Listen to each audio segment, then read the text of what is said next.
하나님의 말씀은 하박국 3장 13절 말씀입니다. 찾으신 줄 알고 제가 봉독해 올립니다. 주께서 주의 백성을 구원하시려고 기름 받은 자를 구원하시려고 나오사 악인의 짐 머리를 치시며 그 기초를 끝까지 드러내셨나이다. 셀라. 아멘. 자, 오늘 아침 함께 은혜 받으실 말씀의 제목은 기름 부음 받은 종을 구원하시는 하나님. 자, 기름 부음 받은 종을 구원하시는 하나님입니다. 자, 오늘 하박국 3장 13절에서 주께서 주의 백성을 구원하시려고 기름 받은 자를 구원하시려고 나오사라고 하시고 계십니다. 자, 기름 부음 받은 다윗을 하나님이 항상 보호하셨듯이 환난 시대에 기름 받은 종을 지키시기 위해서 기름 받은 자를 환난 가운데서 구원하신다는 것입니다. 자, 그래서 시편 23편 5절에서 다윗은 자신이 기름 부음 받은 것을 고백합니다. 어떻게 해요?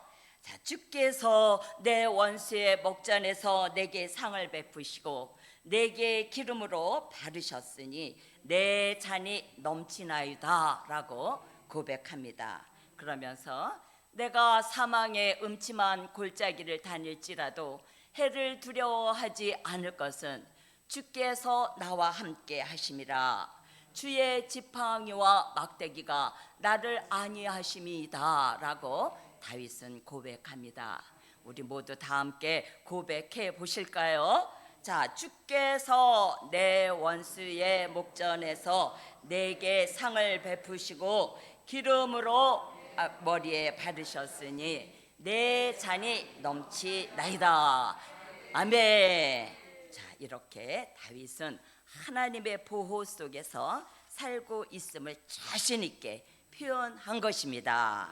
자, 여러분, 하나님이 다윗을 지키셨던 것과 같이 기름 부음 받은 종을 지키십니다. 자, 사울 왕의 칼과 단창으로 나오는 골리앗과의 전투에서도 하나님은 다윗을 보호하시고 승리하게 하셨던 일들은 다윗이 기름 부음을 받았기에 이 모든 일들이 가능했고, 또 다윗은 기름 부음을 받았기에 여호와는 나의 목자시니 내가 부족함이 없다라고 고백할 수 있었고, 이스라엘을 또한 부강한 나라로 만들 수 있었던 것입니다. 자, 이와 같이 우리도 기름 부음을 받는다면 기름 부음 받은 종의 시대가 확실하게 열리게 될 줄 믿습니다. 아멘. 자, 여러분, 다윗은 시골 동네의 목동으로 목동에 불과했지만 사무엘로부터 기름 부음을 받으면서 이스라엘의 왕으로 그 신분이 상승하게 되었습니다.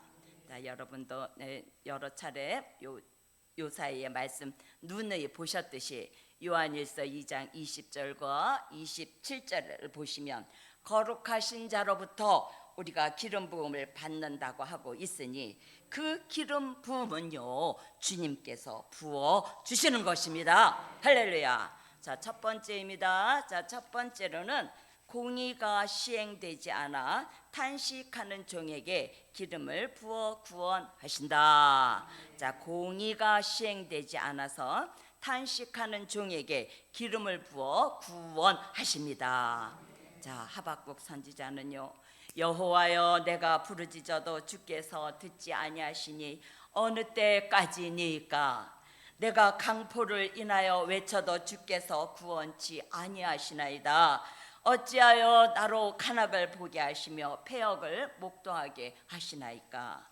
대저 겁탈과 강포가 내 앞에 있고 변론과 분쟁이 일어났나이다 하면서 악인이 의인을 에워쌌으므로 공의가 굽게 행한다라고 말씀하고 있습니다. 자, 이 말씀은 하박국 1장 2절로 4절 말씀이며 하박국 선지자의 호소 기도인 것입니다.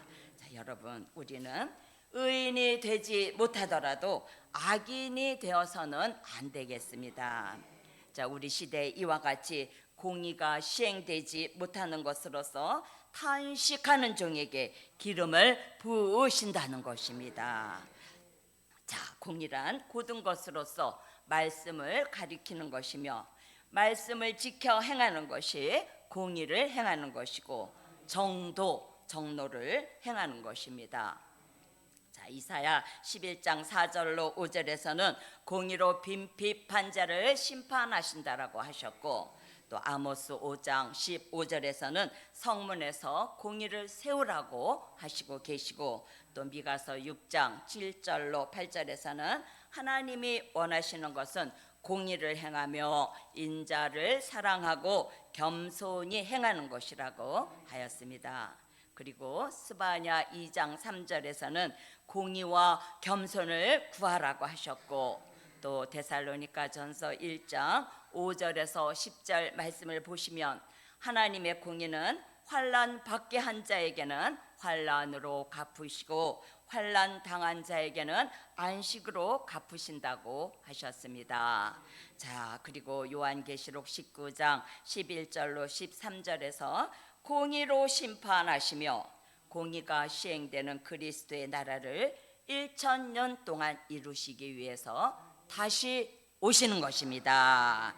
여러분, 마태복음 21장 13절에서 예수님께서는 끝까지 견디는 자가 구원을 얻는다고 하셨으니 우리는 영원한 복음으로 끝까지 말씀을 붙들고 가는 자가 승리하게 될 것입니다.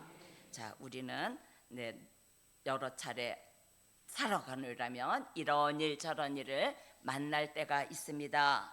자, 그럴 때마다 내 생각대로 판단하고 결정할 것이 아니라 이럴 때 하나님은 어떻게 생각하실까? 우리는 한 번쯤 생각해 보시길 축원합니다. 자, 그래서 우리가 한 번쯤 생각하고 또 다시 마음 먹고 말하고 행동해야 하겠습니다. 자, 두 번째입니다. 자, 두 번째로는 깨어서 묵시를 바라보는 종에게 기름 부어 구원하신다. 자, 깨어서 묵시를 바라보는 종에게 기름 부어 구원하십니다. 하박국 2장 1절에서 3절 말씀을 찾으셔서 읽어주십니다. 내가 내 파수하는 곳에 서며 성루에 서리라. 그가 내게 무엇이라 말씀하실는지 기다리고 바라보며 나의 질문에 대하여 어떻게 대답하실는지 보리라. 그리하였더니 여호와께서 내게 대답하여 가라사대 너는 이 묵시를 기록하여 판에 명백히 새기되 달려가면서도 읽을 수 있게 하라. 이 묵시는 정한 때가 있나니 그 종말이 속히 이르겠고 결코 거짓되지 아니하리라. 비록 더딜지라도 기다리라. 지체되지 않고 정령 응하리라. 아멘. 아멘. 자, 하박국 1장에서 하박국은 간악과 폐역을 목도하였으나 하박국 2장에서 묵시를 바라보라고 하십니다. 자, 내가 파수하는 곳에 서며 성루에 서리라. 그가 내게 무엇이라 말씀하실는지 기다리고 바라보며 그리고 나의 질문에 대하여 어떻게 대답하실는지 보리라. 그리하였더니 너는 이 묵시를 기록하여 판에 명백히 새기되 달려가면서도 읽을 수 있게 하라라고 하십니다. 자, 여러분, 사울은 예수 믿는 사람을 율법에 비추어 보니까 이단인 것이에요. 사울의 눈에. 그래서 이단으로 잘못 보고 잡아 죽여야 하는 것으로 보았던 것입니다. 그런 사울은 다메섹으로 가는 도중에 주님을 만나면서 주께서 빛을 비추어 주시니 그 눈이 멀었고 눈이 멀음으로 3일 금식한 후에 아나니아라는 사도가 사울에게 안수하니 눈에서 비늘이 벗겨졌습니다. 자, 눈에서 비늘 같은 것이 벗겨지기 전에는 예수 믿는 사람들이 이단으로 보였으나 벗겨진 후에는 오히려 자신이 그 길을 나서며 복음을 전하게 된 것입니다. 자, 사람은요 언제라도 변할 수 있기에 사람을 바라보지 말고 묵시를 바라보아야 하겠습니다. 하나님께서는 하박국에게 묵시를 바라보며 판에 명백히 새기되 달려가면서도 읽을 수 있게 하라라고 하십니다. 하박국 2장 3절에서 묵시는 정한 때가 있나니 그 종말이 속히 이르겠고 결코 거짓되지 아니하리라. 비록 더딜지라도 기다리라. 지체되지 않고 정령 응하리라 라고 하시고 계십니다. 이사야 29장 13절 말씀을 보시면 이 백성은 입으로는 하나님을 가까이 하며 입술로는 존경하나 마음은 멀리 떠났다고 하고 있습니다. 왜요? 진리의 가르침으로 받지 않고 사람의 계명으로 가르침을 받았을 뿐이라고 하고 있으니 우리 이사야 29장 13절 말씀을 읽어주십니다. 주께서 가라사대 이 백성이 입으로는 나를 가까이하며 입술로는 나를 존경하나 그 마음은 내게서 멀리 떠났나니 그들이 나를 경외함은 사람의 계명으로 가르침을 받았을 뿐이라. 아멘. 아멘. 자, 우리는 사람을 바라보게 되면 낙심하게 되어도 주님을 바라보게 되면 소망이 생기게 되는 것입니다. 그래서 하박국에게 주신 묵시는 정한 때가 있으며 거짓되지 않으니 신비에 새기고 판에 새겨서 히브리서 2장 1절 말씀처럼 흘러 떠내려가지 않게 새기라고 말씀하시고 계십니다. 그래서 묵시는 계시이며 또 곧 하나님의 비밀인 것입니다. 자, 세 번째입니다. 자, 세 번째로는 주의 일이 부응케 되도록 기도하는 종에게 기름 부어 구원하신다. 자, 주의 일이 부응케 되도록 기도하는 종에게 기름 부어 구원하십니다. 자, 주의 일은 될 일의 말씀입니다. 자, 하박국 선지자는 하박국 3장 2절에서 여호와여 주께 대한 소문을 듣고 놀랐나이다 라고 하고 있습니다. 그리고 주의 일이 부응케 되게 하신다고 하고 있고 또 주의 일을 나타내신다고 하시고 있고 또 진노 중에라도 긍휼을 입게 하셔서 묵시를 바라보고 정한 때가 오기까지 부르짖고 외치는 종에게 구원의 하나님으로 인하여 기뻐하며 즐거워하는 종에게 주의 일이 소문나게 하셔서 영원한 복음의 심장이 다시 뛰게 하실 수 있도록 힘을 실어 주시는 것입니다. 그래서 십자가 복음이 처음에는 미약했으나 전 세계적인 복음이 되었던 것과 같이 주께서 내 원수의 목전에서 내게 상을 베푸시고 기름으로 내 머리에 바르셨으니 내 잔이 넘치나이다 라는 다윗의 고백처럼 우리에게도 머리에 기름을 부어 주시면 기름 받은 종의 시대가 열리게 되는 것입니다.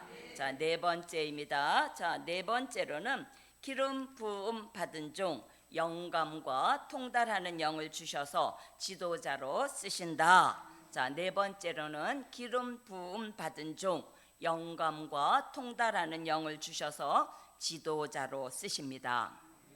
아멘. 자, 마지막 때 지도자로 쓰실 종에게는요 본인의 의사와는 상관없이 기름을 붓습니다. 자, 다윗에게 다윗의 의사와는 상관없이 기름을 부어 왕으로 세우셨던 것과 같이 사람의 눈으로 판단하고 결정하는 것이 아니라 하나님이 지명하시는 것입니다. 그래서 하나님이 지도자로 쓰시기 위한 종에게 필요한 자격을 갖추도록 하시고 또 필요한 역사를 주셔서 지도자의 사명을 감당하게 하시니 이것이 기름 부음입니다. 자, 엘리야에게 주셨던 영감을 받아서 엘리사가 갑절의 영감을 받을 수 있었고 또 요한계시록 1장 10절과 요한계시록 4장 2절의 반모섬에 있는 사도 요한에게 성령의 감동을 주십니다. 그리고 열왕기하 2장 9절과 열왕기하 2장 15절에서 그 영감과 감동을 우리에게도 주시겠다는 것입니다. 아멘. 그 영감을 받은 엘리사가 바로 베델과 여리고에 있는 선지 생도들의 지도자가 된 것입니다. 그래서 엘리사가 영감을 받지 못했다면 아무도 지도자로 인정하지 않았을 것이지만 영감이 임하게 된 것을 생도들은 보았고 지도자로 인정하게 된 것입니다. 그래서 이제 영원한 복음을 위해서 입맞은 종의 수를 채우기 위해서 지도자로 세우실 종들에게 있는 영감을 보게 하실 것입니다. 아멘. 이제 은사 시대는 지나갔고 영감 시대가 시작되는 것이며 고린도전서 2장 10절로 11절 같이 성령은 하나님의 깊은 것까지라도 통달하게 하게 하시는 것입니다. 자, 다섯 번째입니다. 자, 다섯 번째로는 기름 부음 받은 종을 구원하시며 악인의 짐머리를 치신다. 자, 기름 부음 받은 종을 구원하시려 악인의 짐머리를 치십니다. 자, 오늘 본문 말씀이지만 우리 다 함께 찾으셔서 한 목소리로 봉독하십니다. 하박국 3장 13절 말씀입니다. 다 함께 봉독하십니다. 주께서 주의 백성을 구원하시려고 기름 받은 자를 구원하시려고 나오사 악인의 짐머리를 치시며 그 기초를 끝까지 드러내셨나이다. 셀라. 아멘. 환난 시대 부어주시는 감람나무 진액을 금기름으로 부어주시면 기름 부음 받은 다윗을 하나님이 항상 보호하셨듯이 과거에는 기름 부음 받은 다윗을 구원하시려고 골리앗의 머리를 치신 것과 같이 기름 부어주신 종을 구원하시기 위해서 악인의 짐머리를 치시고 그 기초를 드러내십니다. 그 금기름을 받기만 받으면 주 앞에 모셔서기까지 영원토록 평안함 없게 하실 뿐만 아니라 머리에 개조 변화가 일어나게 되므로 쓸데없는 것들은 사라지게 하시고 사람을 살리는 일에만 필요한 종 되게 하셔서 다니엘과 솔로몬 같이 지혜와 총명을 주시고 엘리야와 엘리사 같이 영감을 주셔서 엘리야의 영감이 엘리사에게 갑절로 임한 것 같이 우리에게도 완전한 영감으로 임하게 하실 줄 믿습니다. 할렐루야. 다윗이 기름 부음 받을 때 여호와의 신의 감동을 받은 것과 같이 우리 시대에는 이 감람유로 금기름으로 2차 감람나무 진액으로 머리에 받게 되면 우리는 예수 그리스도의 형상을 이루고 하나님의 입맞은 종의 반열에 들어서게 하실 것입니다. 자, 이제는 뜻이 있는 종에게 정한 때가 되면 성령으로 내주하셨던 그 거듭남의 은사가 아니라 이 환난 시대에 될 일의 말씀으로 말씀 따라 주시는 영감 시대의 성령으로 우리 머리에 금기름으로 부어 주실 것입니다. 할렐루야. 자, 결론입니다. 오늘 말씀의 결론은 기름 부음 받은 종 환난 가운데서 구원하셔서 영원토록 변함없는 종으로 만드신다. 자, 결론입니다. 오늘 말씀의 결론은 기름 부음 받은 종 환난 가운데서 구원하셔서 영원토록 변함없는 종으로 만드십니다. 네, 드려진 예물 있습니다. 감사 헌금 있습니다. 감사 헌금 있습니다. 또 감사 헌금 있습니다. 자, 1,000번째 예물 있습니다. 여호와여 받아 주시옵시고 더 좋은 것으로 주시기 원하시는 여호와여 바라고 원하는 소원들 이상의 것으로 축복하여 주시옵시되 응답 내려 주시옵소서. 할렐루야. 만군의 여호와 전능하신 하늘의 하나님, 주일을 하루 앞둔 이 아침에 기름 부음 받은 종을 구원하시는 하나님이라는 말씀 주심을 감사드립니다. 참으로 고맙고 감사하신 하늘의 하나님, 지난 한 주간은 주일에 주신 말씀대로 여인이 어찌 그 젖먹는 자식을 잊게 했으며 태에서 난 아들을 긍휼히 여기지 않겠느냐 하시며 그들은 혹시 잊을지라도 나는 너를 잊지 아니하리라 하신 여호와여, 우리 모두는 하나님의 기억 속에 있는 종으로서 부족함이 없는 5월을 만족하게 살게 하셨으니 영광 영광 감사 감사로 올려드립니다. 5월 한 달도 주신 말씀으로 우리들에게 자유로움과 여유로움을 주셔서 넉넉함과 풍요로움과 포근한 5월을 살게 하셨으니 330차 성회에도 말씀 찾아 진리 찾아 말씀 따라 진리 따라 하나님의 사랑 받고 하나님의 기억하시는 종들 몰수에 몰려오는 역사 있게 하여 주실 줄 믿고 감사드려오며 예수 그리스도의 이름으로 기도 올리옵나이다. 아멘.